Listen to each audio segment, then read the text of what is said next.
Assalamualaikum warahmatullahi wabarakatuh teman-teman semua. Perkenalkan, kami dari tim ekonomi kreatif dengan produk Culoba. Culoba merupakan singkatan dari Churros Milo Banana. Penjelasan selengkapnya nanti akan dijelaskan oleh tim saya, tetapi terlebih dahulu saya akan memperkenalkan tim saya. Itu ada saya sendiri, Rifka Hidayah, ada teman saya Dira Hirunisa, ada Armayan Gupita, ada Lucius Georg Dempok atau yang dikenal dengan Yogi, ada Wan Suryadin. Nah, di sini ada sedikit gambaran mengenai produk kami, itu Culoba with gula halus dan Culoba with meses. Tetapi kami hanya sempat membuat ini sebab keterbatasan kami. Jadi kami hanya memberikan sedikit gambaran mengenai produk kami. Ya, seperti ini, teman-teman bisa lihat sendiri. Nah, di sini saya akan memaparkan tentang sejarah churros. Pasti kita sering memakan sesuatu, baik itu churros atau makanan-makanan yang lainnya, makanan-makanan dengan yang lainnya, tetapi kita tidak tahu sejarahnya. Sejarah churros itu ada dua versi. Versi yang pertama, churros itu dibuat oleh pengembala Spanyol yang hidupnya nomaden. Nomaden itu hidupnya yang berpindah-pindah dari satu tempat ke tempat yang lainnya. Dan pada waktu itu dia hidupnya di dataran tinggi. Dan dataran tinggi tersebut jarang ditemukan pedagang yang menjual makanan ataupun sebagainya. Dan pada waktu itu dia berpikiran untuk menciptakan sebuah makanan yang mudah untuk dibuat dan mengenyangkan. Jadi terciptalah churros ini. Nama churros diberikan sebab terdapat sejenis domba dari Spanyol yang bernama itu Navajo Churro, yang agak mirip-mirip namanya dengan churros. Nah, versi yang kedua ini, churros berasal dari pelaut Portugis yang pada waktu itu mengadakan penjelajahan ke Cina Utara. Nah, di Cina Utara itu dia menemukan sejenis makanan yang namanya yutiao. Yutiao itu kemudian mereka bawa pulang ke daerahnya. Nah, di situ mereka melakukan sedikit inovasi dari yutiao itu, yang inovasinya itu yang kita kenal sekarang dengan bentuk churros yang identik dengan bentuk bintang. Jadi itu merupakan sejarah singkat dari churros. Selanjutnya akan dijelaskan oleh rekan saya, itu Diana Khairunisa, mengenai apa itu churros dan culoba. Baik, terima kasih Mbak Rifka. Di sini saya akan menjelaskan tentang culoba. Tetapi sebelum itu saya akan menjelaskan tentang churros terlebih dahulu. Jadi, churros merupakan camilan khas Spanyol dan bisa juga disebut dengan donat dari Spanyol karena rasanya seperti donat. Tetapi bentuknya berbeda dengan donat karena churros sendiri memiliki bentuk yang memanjang seperti tongkat dan biasanya dimakan dengan dicelupkan ke dalam lelehan coklat. Sedangkan culoba merupakan makanan inovasi dari kami dengan bahan utama tepung terigu yang kemudian ditambahkan dengan pisang yang sudah dihaluskan. Pisangnya di sini kami memilih pisang yang sudah tua untuk mendapatkan rasa yang lebih manis. Kemudian dalam proses pembuatan culoba ini, kami juga mengkreasikan dengan ditambahkan dengan Milo. Tujuan ditambahkan dengan Milo yaitu supaya menciptakan rasa yang unik ketika ditambahkan dengan pisang tadi. Penambahan pisang dan Milo merupakan produk utama kami, tetapi kami juga menyediakan pilihan lain dengan ditambahkan coklatos, cappuccino, dan juga bahan-bahan lainnya.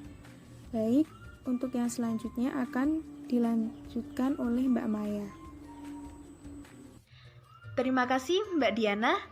Di sini saya akan memaparkan mengenai manfaat mengonsumsi makanan culoba.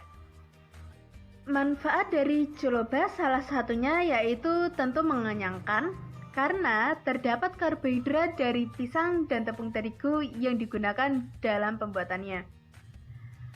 Dan kandungan susu Milonya juga bermanfaat karena terdapat malt sebagai sumber energi. Dan juga manfaat dari margarin yang didapatkan karena mengandung beberapa vitamin seperti vitamin A, B1, B2, B3, D, dan E. Tidak hanya itu, protein dari telur juga didapatkan dalam joloba ini. Melihat dari manfaat joloba ini, makanan ini baik dikonsumsi untuk sarapan maupun untuk sebagai cemilan. Strategi pemasaran yang kita gunakan dalam menjual joloba, kita memiliki dua cara. Cara yang pertama yaitu dengan cara offline.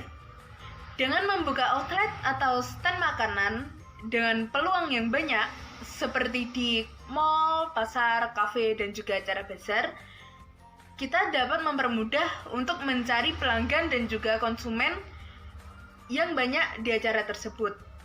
Dan yang kedua yaitu dengan cara online. Kita juga mempermudah konsumen yang berada di rumah untuk membeli makanan kita di outlet kita dengan aplikasi GoFood dan juga GrabFood. Sasaran konsumen yang kita harapkan untuk membeli joloba yaitu mulai dari anak sekolahan, remaja, hingga orang yang sudah dewasa. Selanjutnya akan dipaparkan oleh Mas Yogi. Baik, di sini saya akan memaparkan mengenai bahan-bahan yang dibutuhkan. Yang pertama, air, pisang, tepung terigu, mentega atau margarin, gula pasir, Milo, telur, vanila bubuk, topping atau isis coklat bisa. Berikutnya cara pembuatan. Yang pertama, masak air terlebih dahulu hingga mendidih, kemudian masukkan mentega dan gula pasir ke air mendidih hingga larut. Yang kedua, setelah mentega larut, kemudian masukkan tepung dan Milo hingga mengumpal, lalu hangatkan. Yang ketiga, setelah agak hangat, masukkan 2 butir telur, vanili, dan pisang yang sudah dihaluskan, aduk hingga rata. Yang keempat, panaskan minyak di penggorengan, cetak adonan di penggorengan, lalu goreng hingga kecoklatan. Yang terakhir, guluma siap dihidangkan. Saya akan menyampaikan tentang analisis SWOT. Yang pertama ada strength atau kekuatannya, yaitu keuntungannya besar, bahannya mudah didapatkan, dan banyak disukai oleh konsumen. Weakness atau kelemahannya yaitu banyaknya produk jajanan yang serupa. Opportunities atau peluangnya yaitu dapat dikonsumsi oleh semua kalangan, baik anak-anak maupun dewasa, dan juga modalnya terjangkau. Threat atau ancamannya yaitu banyaknya produk serupa yang lebih inovatif dan menarik konsumen. Dan yang berikut ini merupakan gambaran dari produk joloba kami. Terima kasih, saya kembalikan kepada Mbak Rifka. Nah, itu tadi sedikit penjelasan dan pemaparan produk dari kelompok kami. Saya harap teman-teman semuanya enjoy dengan pemaparan dari kelompok kami. Cukup sekian dan terima kasih. Wassalamualaikum warahmatullahi wabarakatuh. Dadah.